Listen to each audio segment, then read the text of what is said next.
ఈ రోజే డౌన్లోడ్ చేయండి. ఫేవరెట్ షోస్ చూడండి.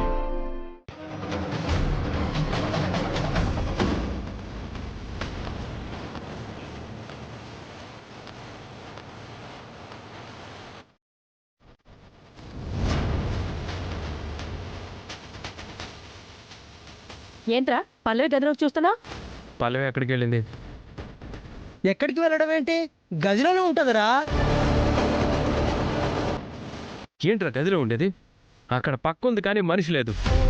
మీకు తెలియకుండా అది ఎక్కడికి వెళ్ళదు. చెప్పండి. ఏమైంది నాన్న? మనందరి కళ్ళు కప్పి పల్లవి ఎక్కడికో వెళ్తుంది మమ్మీ. వీళ్ళని అడుగుతుంటే చెప్పట్లేదు. ఏం మాట్లాడరేంటి అత్తయ్య గారు? మీకు తెలియకుండా అది ఏ పని చేయదు. ఖచ్చితంగా అది ఎక్కడికి వెళ్ళుంటుందో మీకు తెలిసే ఉంటుంది. నిజం చెప్పండి, ఎక్కడికి వెళ్ళింది అది? నిన్న చూస్తే పట్టి బయట కనపడింది. అడిగితే ఏదో చెప్పారు. ఇప్పుడు ఏకంగా మనిషి కనపడట్లేదు. ఎక్కడికి వెళ్ళింది?